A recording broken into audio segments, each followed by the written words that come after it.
912 Sports, Southeast Georgia's #1 source for high school sports. Welcome to On Air with 912 Sports, a weekly look at high school sports in Southeast Georgia, featuring coaches, players, and journalists who know the ins and outs of prep athletics. Presented by the award-winning writers and broadcasters of 912 Sports, and sponsored by Coastal Pines Technical College, Robbie Robertson Ford in Waycross, Kim Smoke, licensed realtor with Crossway Realty, Summit Sports Medicine and Orthopedic Surgery, Prime South Bank, and Gibson Animal Clinic. Now, this week's headline. Region play in 1-5A starts this Friday night, and there's a huge game at Jordan Stadium as the Ware County Gators will travel over to Douglas to take on the Coffee County Trojans. You'll hear from Coach Jason Strickland and Coach Robbie Pruitt and get their views of the big game coming up this Friday night.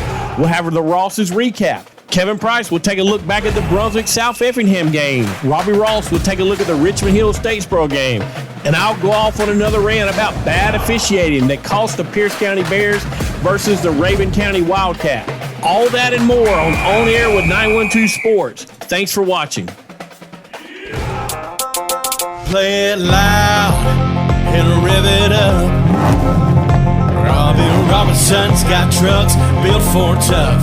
Make your way to Robbie Robertson Ford in Waycross, where the deals are bigger than ever. Looking for a stylish midsize car, a spacious SUV, or a truck that performs at work and play? Robbie Robertson wants your vehicle and is paying top dollar. Now is the time to buy. Fords are cheaper in the swamp.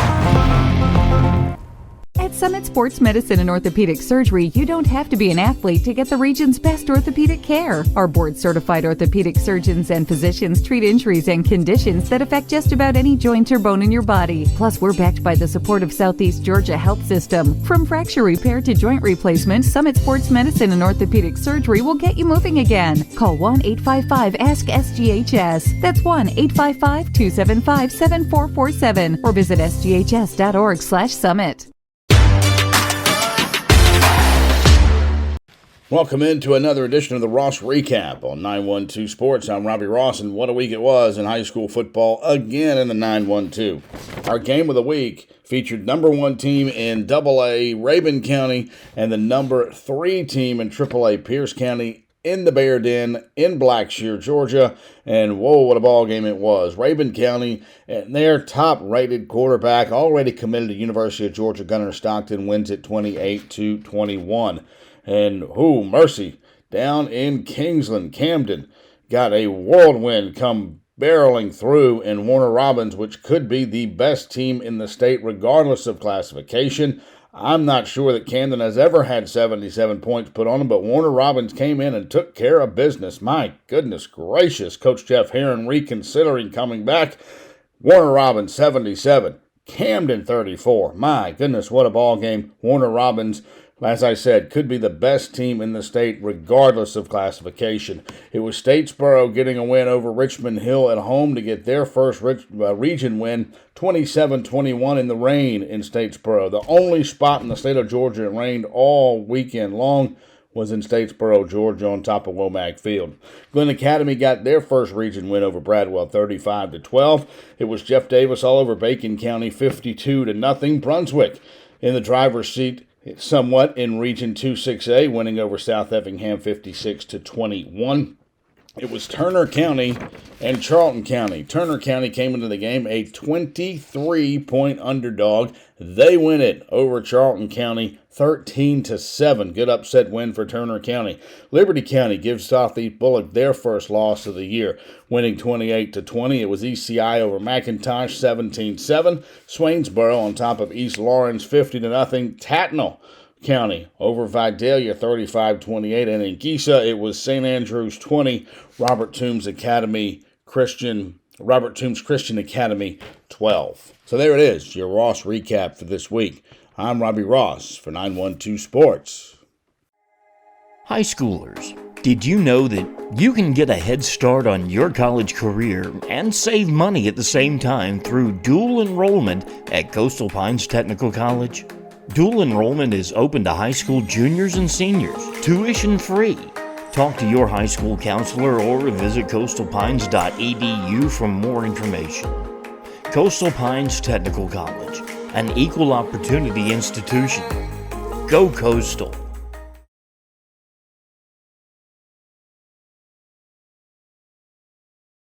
Gibson Animal Clinic is ready to help with your animals. From cats to dogs to horses, we treat them all. Call on us for grooming, bathing, boarding, and more serious things like surgery, dentistry, spay, neuter, immunizations, heartworm prevention, flea control, complete lab testing, radiology, preventive health care. Call us at 285-7678. Open Saturdays for your convenience. Gibson Animal Clinic. Practical solutions with reasonable fees. Russell J. Gibson, DVM. Gibson Animal Clinic, 108 Riverside Drive, across from Harvey's in Waycross. Hablamos español en nuestra clínica. Hello everybody, Kevin Price for On Air Sports. This past Friday night I was out at Brunswick High's game at Glenn County Stadium against South Effingham. It was the homecoming ball game for the Pirates, and Brunswick rolled to a 56-21 victory over the Mustangs. The Pirates stayed undefeated, are now 6-0. More importantly, BHS 2-0 in Region 2-6A as they attempt to make an undefeated run throughout the region schedule on the way to a possible region championship. Brunswick led this game 28-7 at halftime, ended up getting a running clock going into the fourth quarter with a more than 30-point lead. The 56 points by the Pirates, the most scored by BHS this season. Previously, their high was 52 in the non-region win over New Hampstead. BHS also put up some other impressive offensive numbers, as you might imagine. Brunswick, 567 total offensive yards, 387 through the air, and that's for a team that specializes in the run. 3 Brunswick High quarterbacks combined to go 14 of 18 in the ball game and combined for 5 touchdown passes. Sutton Ellis, the starter in limited time, threw 1 touchdown. That was on Brunswick's opening possession. Jeffrey Way came in and threw 3 touchdown passes, and third-string quarterback Tommy Witherspoon also came off the bench to throw 1. TJ Smith had a touchdown catch, so did Jacoby Hill, and sophomore sensation Terry Mitchell, they call him Touchdown Terry. Keep an eye out for this kid. I've said that before. He caught 3 touchdown passes, including 2 long ones, and you'll see one here on the highlight clip where he somehow eluded tacklers and made his way into the end zone, fighting for the final few yards on his own for one of his 3 touchdowns. And also Jacoby Hill had 2 rushing touchdowns for the Pirates, so 3 touchdowns on the night for him. One was 68 yards. That gave the Pirates the running clock going into the fourth quarter. He ended up with 94 yards rushing and 95 yards receiving for the Pirates. So again, a big ball game for the senior running back Jacoby Hill. Reese Emmons also with another good night running the football. He also scored a touchdown for the Pirates in the first half.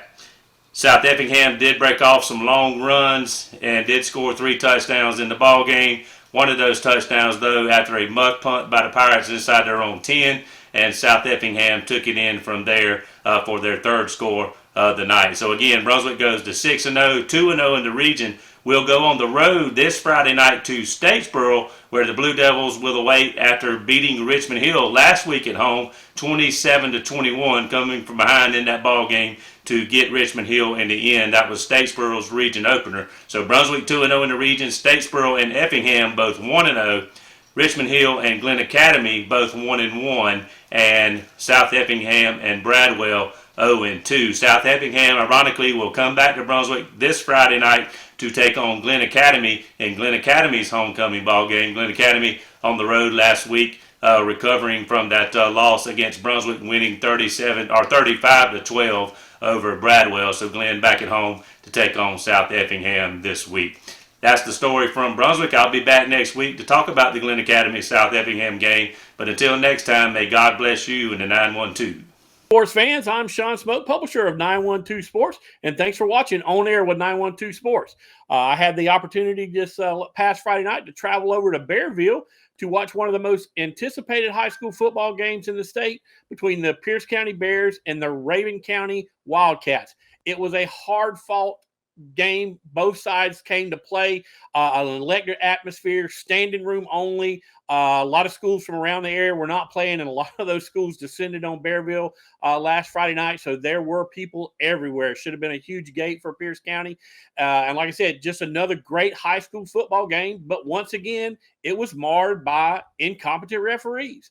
The Pierce County Bears had 2 touchdowns called back on them. One happened about 5 feet in front of me when Luke Bennett took a kickoff back for a touchdown. The ref mysteriously said that he stepped out of bounds. The play was close, but the kid never stepped out of bounds. I mean, it happened right in front of me. But the Bears were able to get that touchdown back later on in the drive. But again, at the end of the game, with everything on the line, Pierce trailing 21-28. An inexplicable offensive pass interference, which was a touchdown, was called back, and pretty much that was the ball game. Pierce ran out of time after that and was unable to tie the Wildcats at 28 apiece. But listen, I mean, I know last week I had to rant about the Ware game, but this week, guys, I mean, if you're a Pierce County fan, you got to be asking yourself, what do you got to do? I mean, all you can ask is for people to be fair, people to call the game the same way. They had not called anything all night long. A kid gets turned around, the offensive player never even touches him, and they call offensive pass interference. Even the radio crew from the Wildcats on their broadcast were just dumbfounded. They could not believe they thought the pass interference was on their guy. I mean, they could not believe that they called offensive pass interference on the play. You can see it on social media. I'm sure if you look around, you can see that play with that call. You can actually hear the radio crew from Rabun County calling it. But again, these kids work too hard. They practice too long. These coaches put too much effort into it for these games to be determined by guys wearing white and black striped shirts. And, it's something has got to give. And listen, I know it's a tough job. I don't want the job. Like I said, it's a thankless job. But listen, if you're going to do it, if you're going to put the shirt on and you're going to take the check, at least be competent. At least know what you're doing.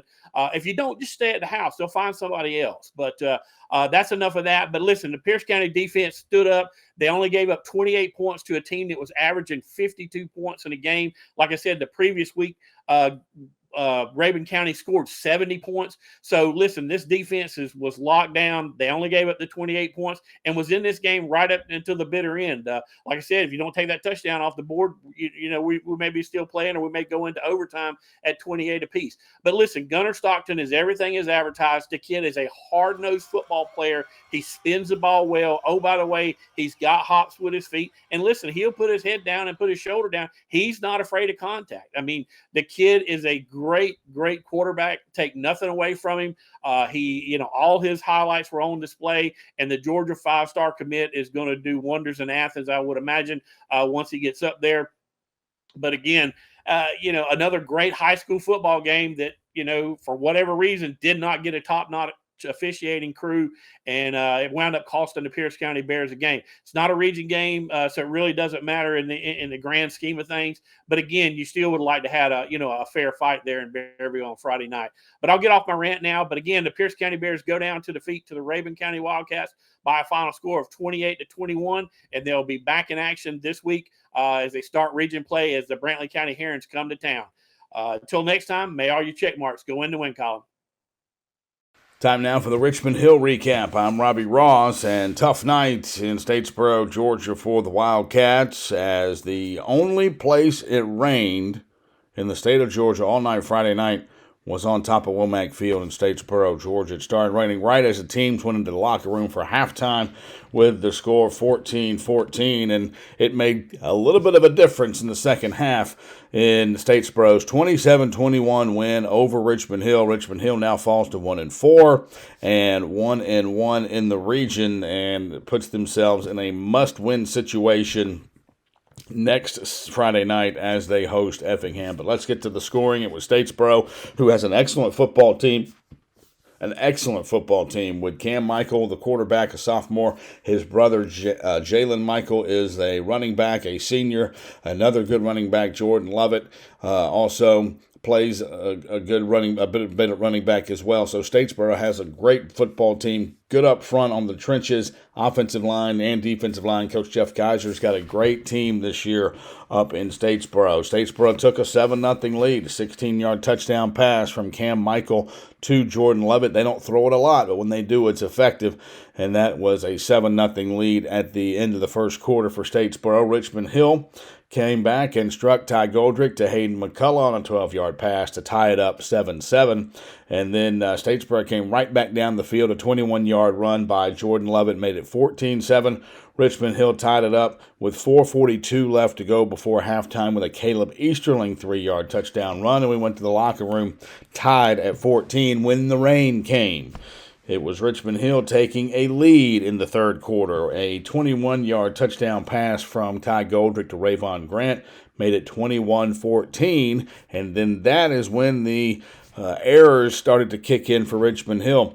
We headed to the fourth quarter with it 21-14. Richmond Hill had the football with about 10 minutes to go, moving in the direction of salting it away around the 45-yard line.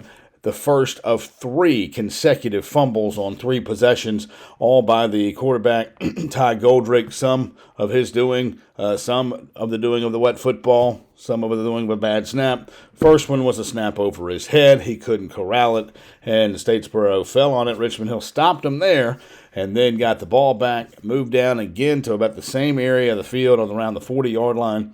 This time, Ty Goldrick on a 3rd down and 7 went back to pass, and the slip ball just fell right out of his hand. Fumble recovered by Statesboro. They go down on a 42-yard run by Cam Michael, the quarterback, and tie it up 21-21.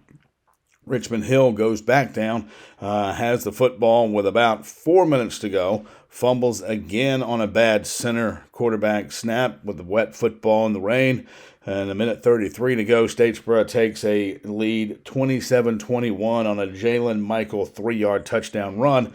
Richmond Hill still had opportunities, still had a chance with the football. Drove all the way down to the 15-yard line, had 3 plays really. Tommy Bliss caught a nice pass in the air, but then once he hit the ground in the end zone, it popped out. That left 20 seconds left. Richmond Hill had 2 plays, 3rd down and 4th down from the 15-yard line, and could not convert, so the final score was 27-21 in favor of the Statesboro Blue Devils, who improved to 3-2 on the year and 1-0 in region play.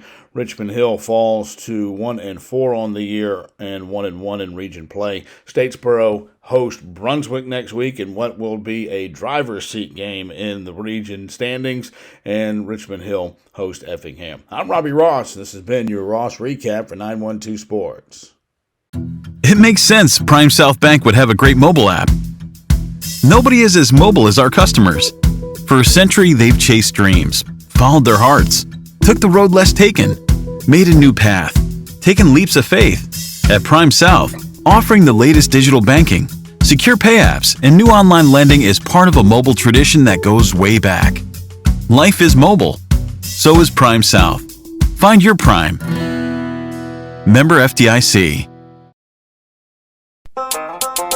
Play it loud and rev it up. Robbie Robinson's got trucks built for tough. Make your way to Robbie Robertson Ford in Waycross, where the deals are bigger than ever. Looking for a stylish midsize car, a spacious SUV, or a truck that performs at work and play? Robbie Robertson wants your vehicle and is paying top dollar. Now is the time to buy. Fords are cheaper in the swamp. Welcome, sports fans, and thanks for watching On Air with 912 Sports. I'm Sean Smoke, publisher of 912 Sports, joined here this morning by the head coach of the Ware County Gators, Coach Jason Strickland. Coach, how you doing this morning, buddy? Hey, man, we're doing great. Big game week. Yes, sir. It is definitely a big game week. And, Coach, the reason we've got you on the show is the Ware at Coffee game is our big game of the week here at 912 Sports. None bigger, Coach. We kind of talked about it on the podcast yesterday that you can hear right here on 912sports.net. And, Coach, this is season 2. This is region play. We're fixing to get into the ones that count. You like to win them all, but these are the ones that are very, very important. Yeah. And I got a tough task right off the bat as we go over to Jordan Stadium in Douglas, Georgia, to play the Coffee County Trojans. I know you and your staff have been working hard, on the game plan, but I know you've been looking at a lot of film. But tell us a little bit about what you see about Coffee County and what the Gator fans can expect when they get to Jordan Stadium. Well, I mean, just like every year, immediately what stands out is they're one of the best coached football teams that you're going to find in the state of Georgia, and that's going to be year in and year out. Coach Pruitt and his staff have been together a long time, and they do just such a great job. But the the other thing that really stands out is just all three phases of how well coached they are. And, the Vaughn kids come in from Fitzgerald is a heck of a kicker. I think he's committed to go play ball at Army. And then, the just size on the line of scrimmage. And it seems like we say that every year about Coffee, but good grief, man, they are just mammoth on both sides of the football up front. And, they just have done such a great job of controlling the line of scrimmage with really everybody they've played. And, I mentioned it yesterday on the podcast that, we break all our scout film stuff down in the field zones. And, one of those zones is the coming out, what we say where you're backed up on your own goal line and we declare that from the goal line to the 9-yard line. And then we declare what we call the low red zone, where you're about to try to go score from the +9 to the goal line. And, I think we got like 3 clips of them in that low red zone. Man, there's a bunch of clips of folks backed up inside their own 9-yard line. And so it's just defensively, the way they have been able to control the box and really force the issue. And then, so what you're seeing out of them, they're always going to be, I think, a physical running team. That's kind of what their identity has always been. But the Swords kid, I think, presents another element to them. We've been able to throw the football a little bit better. And obviously, when you start talking about what they do with Maurice Turner and the ways that just multiple ways that they, get him the football, whether it's at Wildcat or lining him up at different positions in the backfield, motioning him, just doing a lot of different things in the screen game with him. It gives you a lot to stay up late at night for, I can tell you that. Yeah, and we all know it starts with Turner Maurice. I mean, he's everywhere on the field, coach. They'll put him at running back. They'll put him at a flanker. They'll put him at wide receiver. He'll run back kicks. I mean, the kid is everywhere. As a matter of fact, I think 2 weeks ago he threw a touchdown pass. So he's already getting into the quarterback role. And I think on the podcast you labeled him as probably the most important player on a football team that's not a quarterback, and maybe even definitely in our region, but maybe even the state.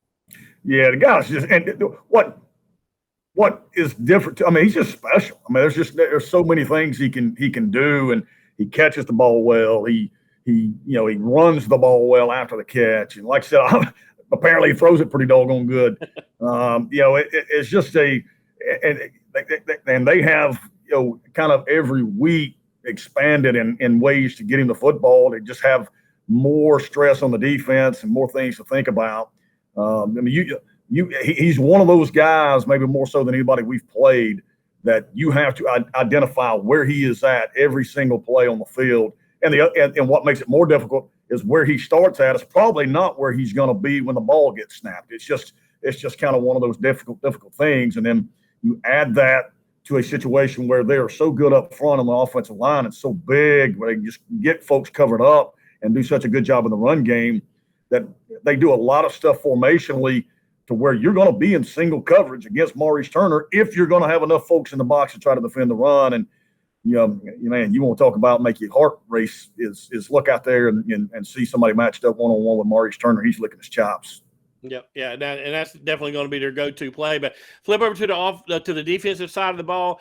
We all know about Anthony Gaskins, a big middle linebacker, but this defensive line that they've put together this year, coach, is solid. I mean, really all up and down the defensive line. These guys are big, they're physical, and that front line is really what puts pressure on offenses. Yeah, that's what we feel like. And they have changed really kind of philosophically from what they've been the last couple of years. But number one, Coach Garrett has always had great defenses.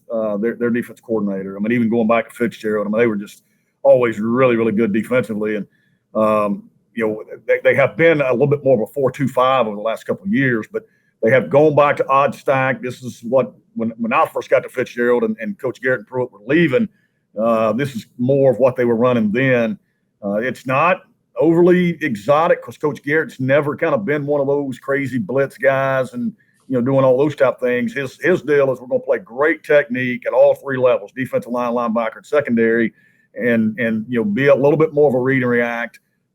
Timed pressures, at certain points in the game to just kind of give you a little mix up here or there. But what they have a 3-down front in this odd stack deal.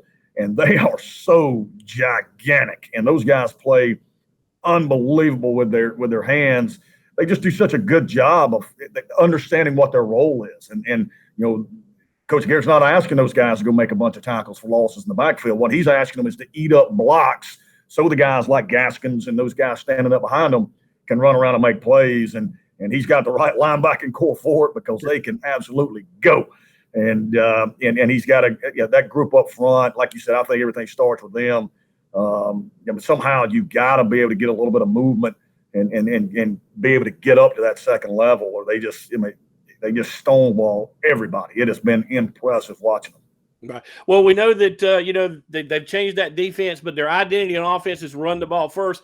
But you guys as a coaching staff, do you feel like they may change that up a little bit after the Benedictine game and after seeing what happened over there as far as the pass yardage that they were able to rack up against the Gators? They may rely a little bit more on the Sword of Skid's arm this week than normal. Well, I probably so. That's a little bit of the mentality we're taking. I mean, obviously we're going to draw everything up and say, how do we defend the run first? How do we stop that?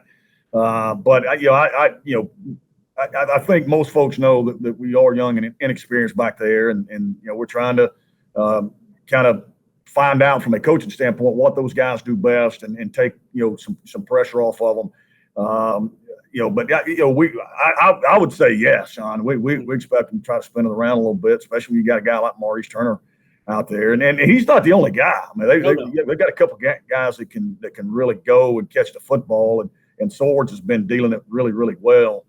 So our guys back there, they know they didn't play very well or didn't play as well as we needed them to in the last game against Benedictine. Oh, by the way, they were playing a doggone really good quarterback in Holden. But our guys have been excited. We had a great week of practice last week in the bye week, and I think there's a lot of growth there. And same thing from us as a coaching staff. And we've got to take full responsibility with that as well of making sure that our guys are better prepared going into a game to defend the pass and have a few more bullets in the chamber. I thought against Benedictine in that game, and I don't want to spend too much time there, but I thought we tried to take a lot off their plate to simplify things and get them playing faster. And really, probably what we did was we took bullets out of the gun, and we just didn't. We took a lot of their answers away for our guys, and so we kind of gone back a little bit to the drawing board over the bye week and getting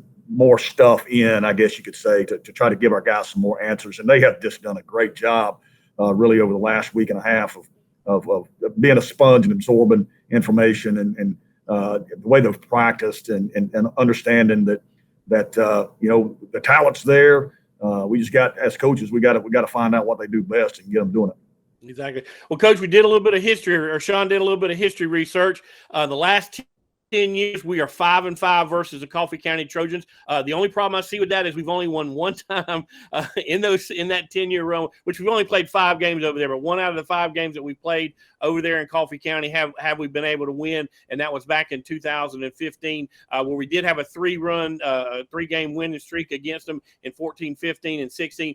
We did get the victory last year, 24-14, I believe was the total. So that was a 10-point swing there. But we really need one back-to-back this year, Coach. We need that first region win to set ourselves up, hopefully for a home playoff game. Would love to win the region, but hey, let's go at them one at a time.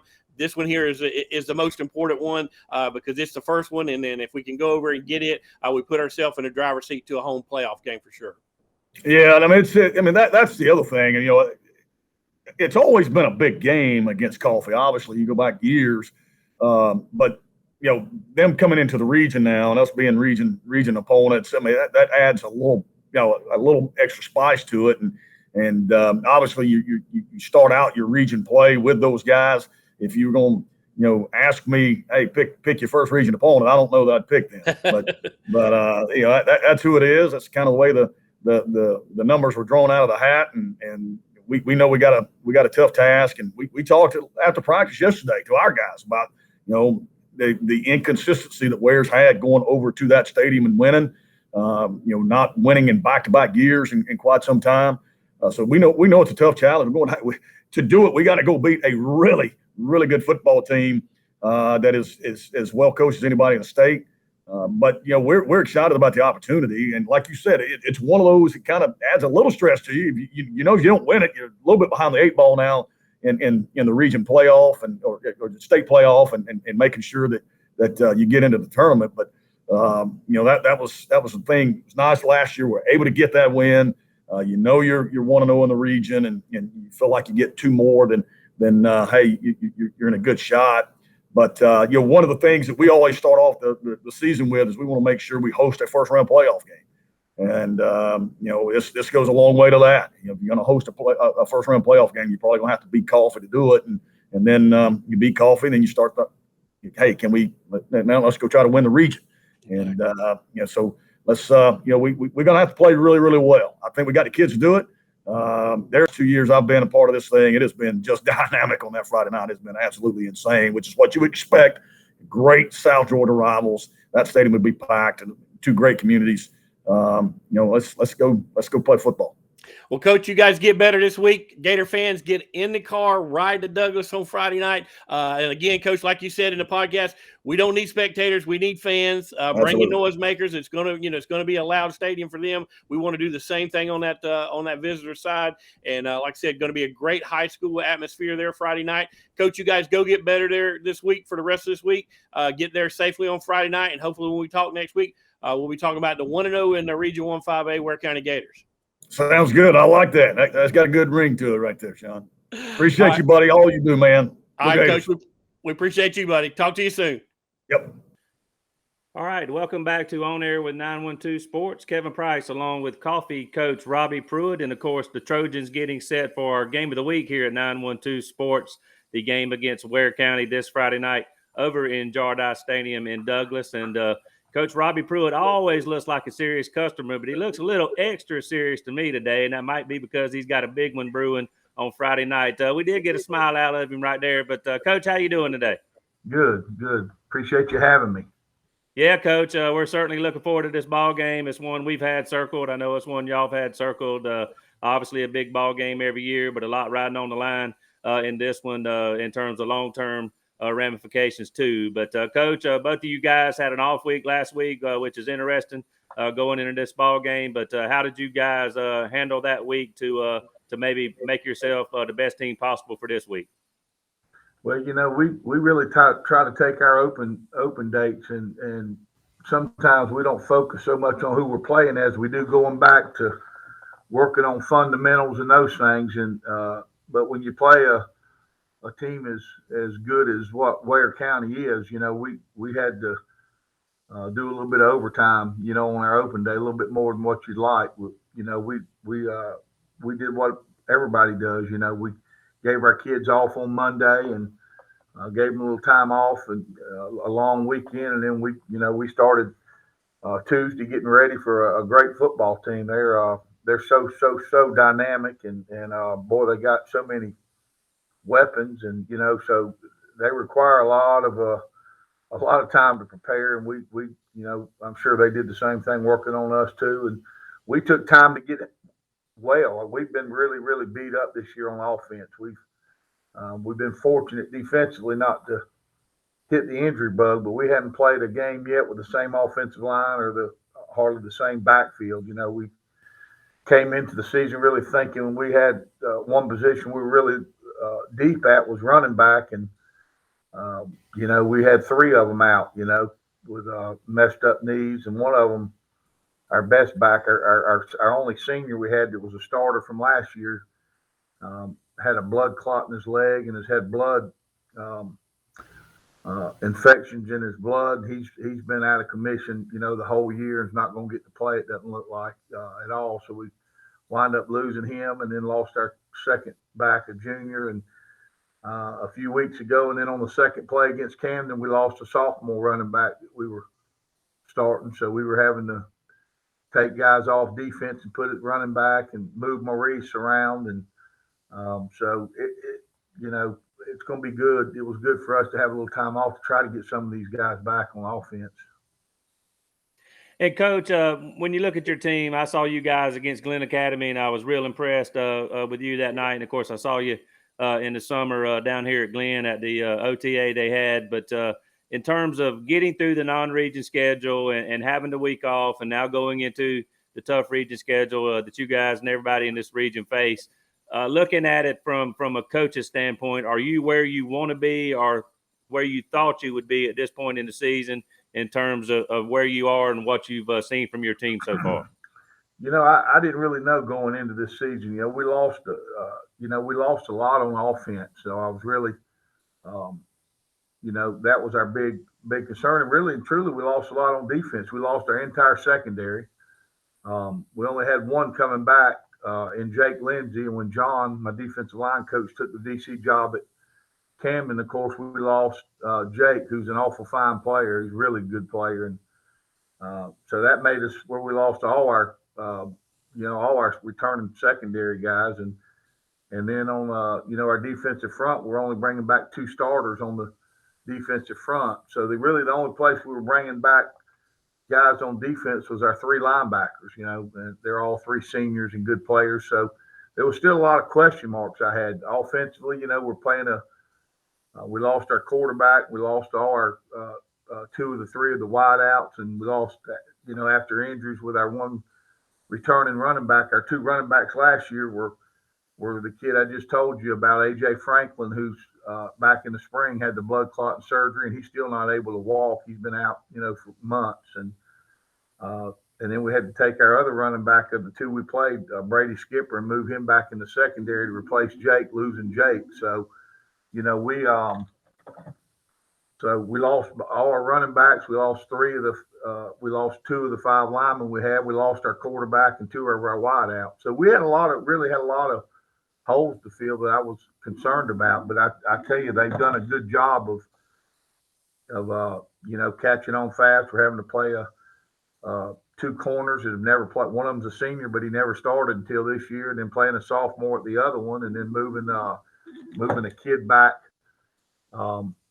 It was a running back last year. So I've been proud of the way they've handled it. And like I said, offensively, we've lost several linemen. We haven't played with the same offensive line, not 2 games in a row. And it's one guy hurt this week, one guy hurt that week. We've had to take guards and put them at center and put them at guards and running backs. And I like the mentality our kids have had of next man up. That's been because like I said, we faced a lot of adversity on offense, and we hadn't played real well because of it. But at the same time, we played well enough to get things done and score when we needed to score. And our defense has sure helped us on that end. So, that and our kicking game has been, spectacular with Vaughn back there. So, that's kind of helped us. But, I didn't really know what to expect, to be honest with you. This year is one of those years where you have a lot of holes, and you're just kind of seeing, who's going to step up. And basically, offensively, like I said, it's been who do we have this week, and trying to plug them in the best places we could get to move the chains a little bit. Well, Coach, if anybody was sitting in the stands that night at Glenn County Stadium, they probably would have thought you had seniors across the board, because y'all look really good. And I know Glenn, Coach Rock, was not real happy with the way some of his guys competed, but you had a lot to do with that. But Coach, one thing, speaking of Glenn, Coach Rock, before the game and after the game, he was really impressed with your offense, particularly your play caller and the way y'all mixed the run and the pass this year. You do have a good quarterback in the Sword kid, and obviously you run the ball well downhill. But he likes the formations and the things you guys do to keep a defense off balance. From that standpoint, you had to be pleased with the way your offensive production has been, particularly with so many missing parts at different times. I was, that game was the first game we started the 10th grader I'm telling you about. So, we go into Glenn and we're playing a 10th grader at running back, and he's never played in a varsity, never really started in a varsity game. We played him here and there earlier. But he went out there and had a good game, and as a sophomore, and played really, played awful mature for a kid his age. And then, like I say, the next week on the second play of the game, he tears his MCL ligament against Camden, and he's out, that whole game. But our kids played well. We really have to mix it up, because we're not good enough to throw the ball, every down, and we're really not good enough up front yet to just line up and say we're going to, run the ball. So one of the things we really, had to try to do is be a little bit multiple, and kind of dink and dunk a little bit, so to speak, dabble a little bit in different running schemes, and then also throwing the ball just to try to, because we're not deep. We went in that game with one running backer, and then having to put Maurice there if the 10th grader got hurt against the team over there, Rocky's team against Glen Academy, and then it happened against Camden. So we had to, like I said, we had to make shift and bring a safety over. Now our safety had to go a lot both ways, and then it kind of messed our passing game up having to put Maurice, at running back. But like you said, that was a good thing about the open week. I think this 10th grader, we may be getting him back. He tore his MCL, but it's not as bad as they thought. And he wasn't able to do anything all last week, but yesterday he was able to do a little bit more, and hopefully he'll be a little bit better by Friday, because we'll need every bullet we got to have a shot at this bunch. They're awful dang good. And Coach, we're going to talk about Ware here in a moment, but one other guy that you do have that's been with you, I guess, every game is Maurice Turner, one of the best players certainly here in Southeast Georgia and maybe in the state. And of course, we all know that they have Castellano, which I'll ask you about in a moment. But I guess maybe you caught Camden off guard. You got out in that Buffalo package, and they haven't seen you throw a pass out of that package all year. And it was a short pass that he threw for a 55-yard touchdown play in the fourth quarter, I guess, that ended up being the difference in that ball game. But along that line, I mean, talk about Maurice Turner, but also, do y'all have things y'all have not thrown out that are just special plays for him yet that you might be saving for somebody like a Ware or Warner Robbins?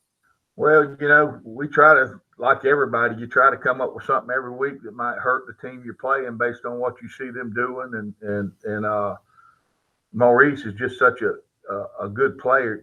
He's a good player. He really is, but he's even better kid. He's super unselfish. He's the kind of kid you'd never know he's even around much. Doesn't talk much, but man, he lets us play and do his talking. He's a great team player. He's unselfish, and anything we ask him to do, he does. He blocks. He's willing to block. He's willing to, to do whatever we need him to do from week to week. And we're blessed to have him. He's a good player. He's committed to Louisville, and he's not a big kid. When you see him, he's not going to wow you with his size, but he's just got so many skills. He can catch, he can throw, he can block, he can run. He runs good routes. He's very football intelligent. His IQ is very good in football, and he's just a player. I mean, he's, like I said, there may be a lot of kids bigger and faster and all that, but man, he's really a kid that's a total package as far as, and he's strong. He's a 325-pound bencher and power cleans at 320 or so. So he's not big, but he's extremely strong for a kid his size. And then, like I said, what makes him is just his character. He's unselfish. He's got a high motor, and he's willing to do whatever it takes to get the job done. He's been a great player for us his whole career. I wish him nothing but best. I think he'll have a good career down the road just because of the kind of kid he is. Well, Coach, certainly they're going to have to know where he is on every snap, but you're going to know where their main guy is on every snap. He's going to be either under center or in the shotgun, and that's Castellano. But I'm sure, you feel like he's been there 20 years, and certainly he's in his fourth year now. But you guys have probably thrown everything at him, including the kitchen sink so far. So I don't know if you have to go to some other room in the house to throw something else at him. But do y'all have some things that y'all are going to try that maybe y'all never tried before? And we'll just see if this works this year. You got to have a whole bag of tricks for him. He's not the kind of kid you can sit there and do one thing. The thing about Ware that's really, striking is, and I don't mean this in a bad way at all, because Castellanos is he's an awesome player, but they have so many weapons. You can't just Cartavius scares me as much as Castellanos does. He's shoot, and then you got those full wide outs, the Hayes and the Daniels kids. They got so many weapons that you got to mix it up, and even when you mix it up, they're going to be able to they're going to be the kind of team that's going to move the football. I mean, they just are. You just got to try to slow them down as much as you can. But Castellanos, he's of course the one that makes it go, but he just got so many people around him to make him even more dangerous. If he didn't have good receivers, there's some things you could do. If you had an average running back, there's things I think we could do. But when you put him back there, he's a special. We beat him when he was a sophomore, and he was a kid back there that was really a good athlete that could run, but so passing. Last year he improved vastly as a junior, and then this year he's even improved more. So he's not just an athlete running back there like he was as a sophomore. He's grown up. Coach Strickland has done a great job with him, but he can, that kid can run full speed and throw a football. And a lot of people have to, point the shoulder and get their feet and their hips in front, and that kid can run one way and throw it, where he wants to on a dime. And I mean, he's just a special talent. He's one of those kind of kids you don't get every so great, every so often. I don't know that I've ever had one that could do all the things he can do. I've had some good ones. I had one that started at Alabama that was a good thrower, but man, he's just he can run, he can throw, he's got presence, he's a competitor, and he makes it go. But dadgum, he hands that ball to that big Norton kid that can. I mean, he's scary, and then he's got all those wideouts. Any one of them could take it to the house. So there's not a lot you can really do on to take away. You take away their pass, he's going to run. You take away the run, they can throw it. And just the things that he can do, extending plays. Some of their best plays are when nothing's there, and he dodges, and you're in cover trying to cover all those gazelles, and he keeps it. So. They got a great offense. I tell you, they stress you so much. And like I said, they got the pieces. They got the four guys out wide. They got the running back. They got the quarterback, and even their line. I'm extremely impressed. His line's much better than they were last year. I'm impressed with his two big tackles. They're both, I think, sophomores, and boy, they're two good ones. They do a good job as big kids too, and do a good job. Pass setting and vertical setting and things they do. They're just a quality football team, to be honest with you. I mean, they don't.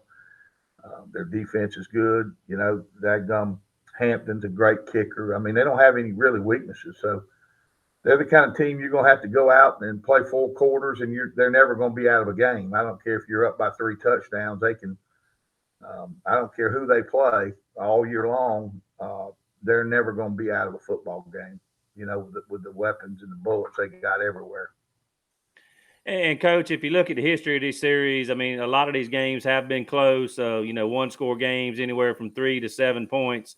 I mean, are you anticipating a close 4-quarter battle, and whoever gets it done in the fourth quarter wins the ball game? I tell you what, I'm hoping to keep it close. I had a feeling you were going to say that. That thing is close at the end. I'm going to feel real good. They're like I said, man. Heck, they're just so dadgum. They're just so explosive. Like I said, they can just score. Any receiver can take it. I'm real impressed with Hayes, Heck Daniels. All of their receivers are all good. They're all fast. Like I said, I mean, they're just a lot of good teams. There's things you can do defensively, and I think Coach Garrett and our staff do a great job on defense. I mean. Especially like this year, we're playing. We play good, but we haven't played a team like this. You know what I'm saying? I mean, most teams are good somewhere. You get very few teams that are good, and we just so happen to have 2 of them in our dadgum region. But you get very few teams like a Ware and a Warner Robins that can beat you throwing, beat you running. You want to take away this? I can do that. A lot of high school teams are really proficient and good at one thing or another, but you don't play teams every day that can just, take advantage of whatever you're going to take from them. And like I said, the 2 best in our state just unfortunately are in the region we're in. So, you're just going to have to play sound football. You're going to have to tackle in the open field. That's, we spend a lot of, that's one thing we did a lot last week trying to, they're going to get the ball in space, just the nature of what they do. And the Castellanos is going to extend plays. I mean, it's just what they do. And you're going to have to be able to tackle in the open field, you're going to have to tackle well. And you're going to have to take that big back. You can't tackle him high. He's 200 something pounds, and he's just a, like I say, he scares the heck out of me, just him alone. But they've just got some prolific players all over the place, and you just have to do a good job of playing sound football and understanding they're going to get their yards. You know what I'm saying? You're not going to stop them, but you got to try to slow them up and do the best you can. Well, Coach, I'm sure your kids are going to lay it on the line. I'm sure y'all got a good plan in place, and we certainly look forward to seeing how this game turns out. But regardless, we look for good things out of Coffee and Ware, regardless of the outcome on Friday night going forward. But, Coach, keep up the good work over there in Douglas, and we'll certainly appreciate your time today, and we'll talk to you again soon here down the road. Thank you. I appreciate it. Thank y'all. All right. Thank you, Coach. Bye-bye.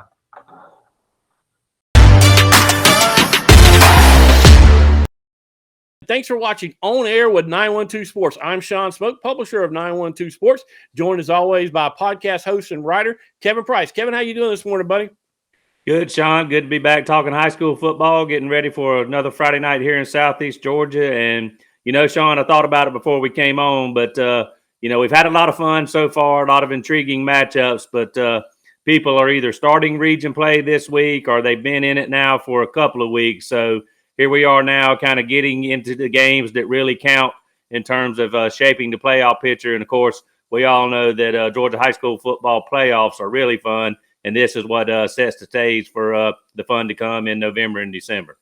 Yeah, we always like to say, Kevin, there's 3 seasons. You got your preseason games or your non-region games, then you got your region games, and then you got the playoffs. So really, the second season for almost everybody has started in full, with the exception of like Camden and Colquitt, that those very, very small regions that only play 3 games. But everybody else is fixing to be, after Friday night, into region play. And our game of the week, Kevin, is probably one of the biggest in the state right here in Region 1-5A, as the Ware County Gators will travel over to Douglas to take on the Coffee County Trojans. This is a huge, huge matchup. You've had an opportunity to hear from both coaches before this, but Coach Kevin, we're going to give everybody our take on this game. And listen, we all know, we have all seen what Warner Robins has done up until this point. You think in your mind this game may be for second place. Of course, anything can happen.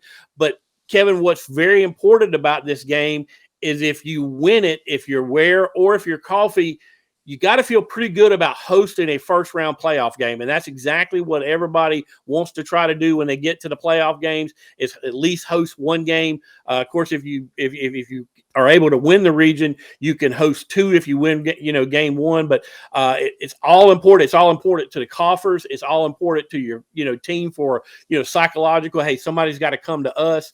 But that's really what is on the line in Jordan Stadium on Friday night, and the Gators and Trojans are going to be battling it out for that purpose, alone right now, I think. Yeah, for sure. And no discredit to anybody else, but I think we all know right now that the way Warner Robins is playing, they look like the front runner for the region championship. It's going to be up to somebody like Ware or Coffee to step up and challenge them when they play them, or maybe Warner Robins has a slightly off night and gives them teams a better chance. But, so when you look at the long-term ramification of this, Coffee and Ware, the winner of this ball game, certainly you would think sets themselves up to be at least the number 2 seed, and then have a better chance of challenging Warner Robins for the region championship. But all is not lost, Sean, and Coffee is the perfect example of that. They went to the next round beyond, Ware County last year. They went to the semifinals last year and played Cartersville as the 3rd seed out of this region. So we all know that this region is tough, and just because you finish 3rd or 4th does not mean you can't win a first-round playoff game or beyond. But certainly the long-term ramifications of this, if you can win this ball game, you set yourself up better to be 1 or 2, which at least guarantees you a home game to start out, and then you go from there. 2 of the most electrifying players in Southeast Georgia are going to be involved in this game. Castellano for Ware and Maurice Turner for Coffee. So both defensive coordinators and their players on defense have to know certainly where those players are. Of course, you know where TC12 is going to be. He's going to be taking snaps from center all day long. But you have to keep those kids from controlling the ball game and dictating the ball game and taking over the ball game, which is really hard to do. But I expect this one to be another good one, Sean. Two really good teams going at it. I've been impressed with what these two teams have done all season long, and it's going to be interesting to see how this one turns out Friday night. Yeah, and if you're a defensive coordinator, Kevin, you almost got to play this game like a baseball game. And what I mean by that is you cannot let their best man beat you. And so I'm sure that, Randy Garrett is looking at TC12 and not letting him, dictate and win the ball game for where. And I'm sure that Will Winston is looking at Maurice Turner going, hey, listen, we cannot let number 3, dictate to us and win this ball game on his own. But listen, there's plenty of other players on the field. I mean, there's, you got the running back from Ware County, Cartavius Norton. You got the middle linebacker, Trey Hargrave. You got, Anthony Gaskin. You've got that defensive line for Coffee. So there are going to be stars all over this football field, and it's going to be a good old-fashioned South Georgia slobber knocker. I went back over and looked. The last 10 years, Kevin, these teams are 5-5 versus one another. There's been a couple of 3-game winning streaks, but nobody's won more than 3 in a row. Ware has not had a back-to-back win since 14, 15, and 16. And like I said, they've only won one time in that 10-year period at Douglas, and that was back in 15. So, it's a tough place to play. Robbie Pruitt's one of the best coaches in the state, going up against Jason Strickland, who's also one of the best coaches in the state. Just going to be a great electric atmosphere for high school football. And if your team's not playing Friday night and you're looking for some good old-fashioned South Georgia football, I suggest you have yourself in Jordan Stadium at 7:30 because you're definitely going to get to see a good one. But, Kevin, let's once again, Sean, I've got other duties, but this would be one I would love to be at, and I'm jealous or envious of you getting to go see this one Friday night. But two great coaching staffs, 2 great teams. I've seen Coffee, of course, in person this year against Glenn. I really like their offensive balance, and we know they're always tough and physical on the defensive side of the ball. I have not seen Ware except for in the scrimmage, and we know that wasn't a real Ware team. They didn't turn TC12 loose in that ball game. And, of course, I saw them in the summer and like some of the things they did. But anytime you got TC12 on your side, you have a chance. And like I said, the Norton kids are load. You know that. And, Ware may have a few questionable spots on defense that they're still trying to shore up. But, Sean, I tell you, too, another thing, and I don't want to sell either one of these programs short, but also if you finish as the 2 seed in this region, you end up on the other side of the bracket than possibly Warner Robins if they do go on to win the region.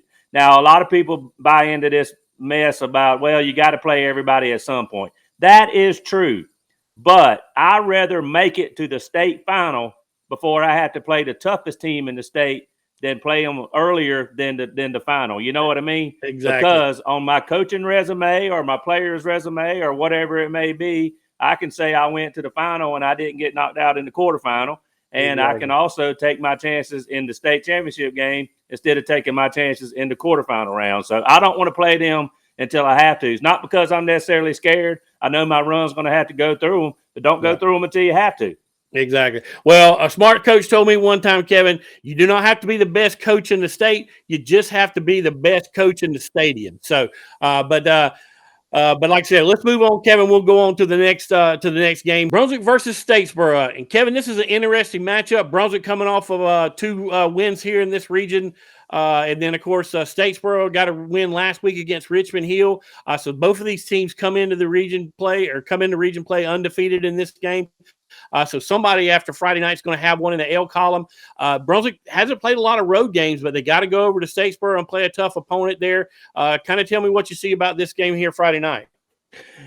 Well, you mentioned something I was going to mention. Brunswick's bought everybody, it seems like, out, to play at Glenn County Stadium. And, their longest road trip, I wouldn't call it a road trip. It was up to have B&J Shrimp on the way to play McIntosh at Darien. That's not a road trip. That's a field trip. Exactly. But anyway, so, a little bit further, but I don't think that's a big factor in the ball game. Brunswick's a senior-laden team, with some guys that have certainly traveled up to the metro Atlanta area to play. So this is not going to be all that far, but they will have to go through their road routine for the first time in a long time.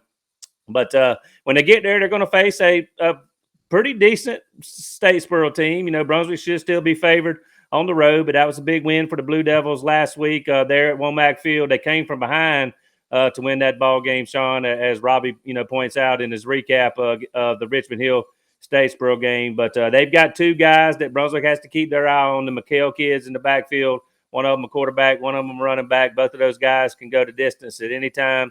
Statesboro also has a big defensive front that should challenge Brunswick's offensive line. But I tell you what, Brunswick may have grown up a little bit last week in the passing game. They really threw the ball around, played pitch and catch against a South Effingham team that wasn't very good in the secondary, granted, but they still, threw the ball on the money, and the receivers made some big plays. So that was encouraging to see. So, Brunswick just needs to go play Brunswick football, go up there and take care of business. Right now, they're rolling right along. And the one thing I'm curious about, Sean, that was the Statesboro officiating crew that came down here and called the holding calls, if they were holding calls, left and right in that game against Brunswick against Glenn 2 weeks ago. So if Brunswick gets some adversity in terms of the officiating, they've got to keep their cool, keep their patience, and just keep playing football and, see if things can go their way. But, hopefully they'll show some versatility between the run and the pass, and we'll see if their defense can continue to play the kind of football they played. Did give up a few big plays last week to South Effingham, and like I said, that quarterback, especially for Statesboro, can go to distance if he would give him a crease. So they've got to tackle him, get him on the ground, surround him with a lot of hats. Yeah, and like I said, if he gets out, forget it, because he is super, super fast. I forget what kind of numbers he runs in the 100, but it is it's lightning quick. So be interested to see if they can contain him.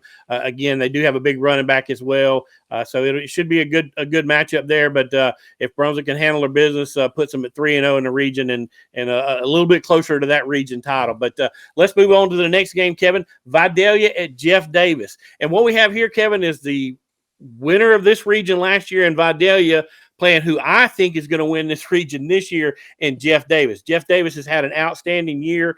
They're undefeated on the season, put up big numbers last week against Bacon. I think it was 62-0 or 52-0 or whatever that score was.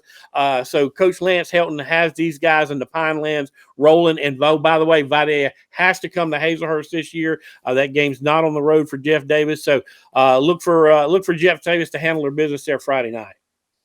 Yeah, but I tell you what, Sean, the records could be a little misleading. Vidalia is 1-4, but if you look at who they play some decent football teams. Yeah. And last week, now they lost 35-28 to Tatnall, and Tatnall's doing better this year than they've been doing. But they've only been outscored, Sean, 101-92. Right. So they've been in some close ball games, losing by roughly that average of 9 points. And the thing is, though, they're probably not going to score a lot of points on Jeff Davis Friday night.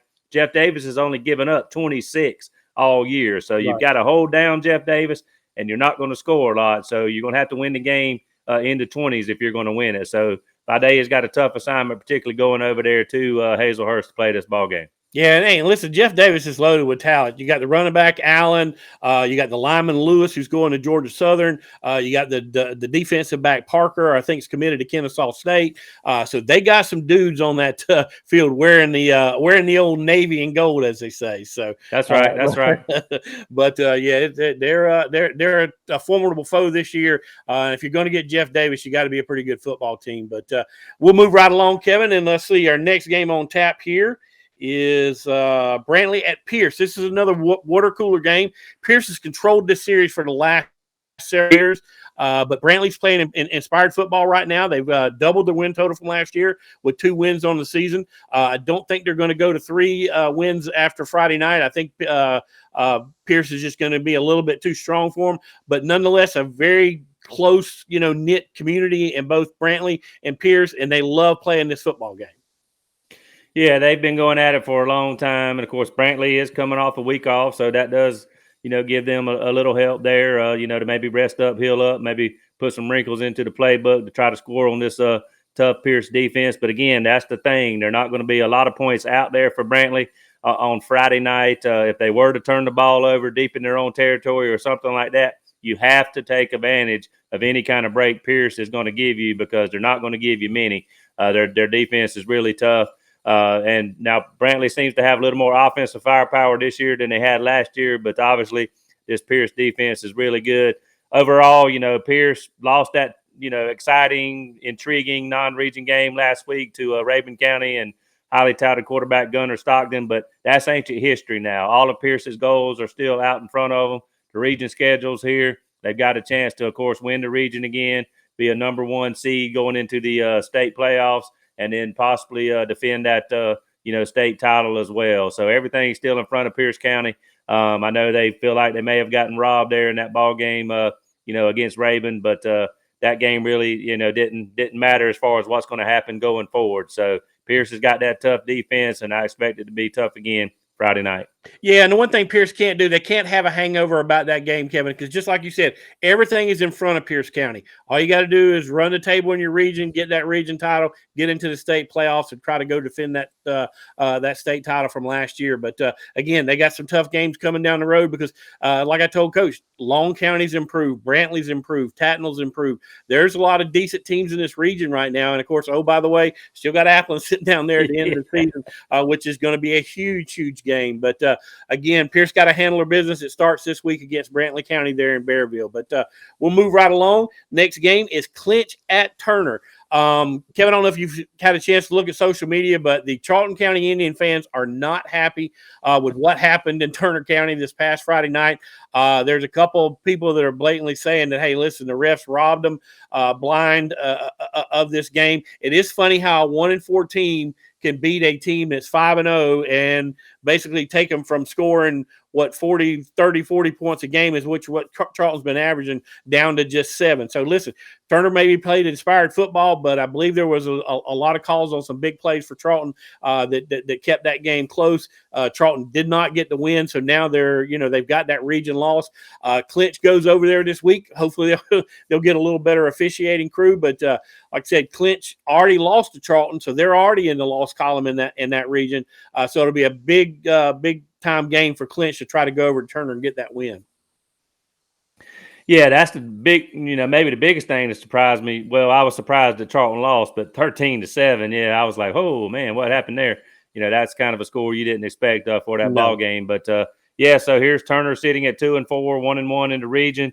Clinch 1-4 overall, lost their region opener, I guess it was, against Charlton. 35-34. But they've had a week off and a chance to hopefully lick their wounds and get over that. So I expect Clinch to come in here with a bad attitude, and of course Turner has some momentum, but I don't expect this score to be 13-7. No, I don't. And I mean, got that new offense, rolling. They've been able to, like I said, they were able to put up, 34 against Charlton in that game down there in Folkestone. And anytime you can put those kind of numbers up against Charlton in Folkestone, you've got something working. So be interested to see how this game turns out, if Turner continues to roll or if Clinch finds a way to put one in the W column for this region play. But Kevin, we're just going to go through the rest of these games here for Friday night. Appleton's going to be taking on Long, a much improved football team. So I think they'll give Appleton a good fight. Toombs at Bacon. Bacon is struggling, winless on the season. Don't know if they can get it done against Toombs. Effingham at Richmond Hill. This is another, 6A matchup that we're all kind of going to keep our eyes on. Effingham right now is undefeated in region play. Richmond Hill lost to Statesboro, and they played 1 or 2 region games. Kevin, help me out.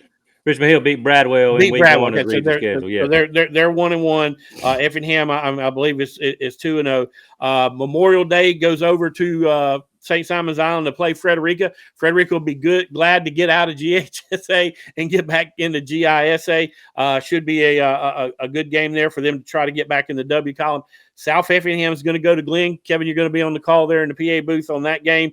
South Effingham really playing right now with one hand tied behind their back. Look for Glenn to roll in that game. Liberty's got to travel over to Windsor Forest. New Hampstead at Beach. New Hampstead really been putting up a lot of offense, Kevin.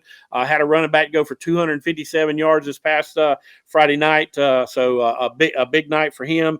Again, Fullington is going to go play Robert Toombs Christian Academies. And another big Region 1 5A game, Veterans takes on Wayne in Jessup at over there at JC Stadium. So it'll be interesting to see who can get that win basically and put themselves hopefully in a position, for a playoff spot there. Matter of fact, the winner of that game will probably be looking at a 3 or 4 seed there going into the to the playoffs. So we'll see what happens. It's going to be a great night of high school football. Can't wait to see what develops there in Jordan Stadium over in Douglas, Georgia. 2 heavyweights going to be going at it. Again, if you don't have a game to go to on Friday night, I would definitely buy a ticket to that one. It will be worth your $8, $10, $12, whatever they're charging to get in that joint. But should be a good one there, Kevin, Friday night. Yeah, are there any tickets left? I mean, we're on the eve of the game. I don't know, but maybe you can scout one for $40 or $50 on the street out there in Douglas. I don't know. Exactly, but should be a great Friday night of high school football. Appreciate everybody watching On Air with 912 Sports, and we'll be back next week.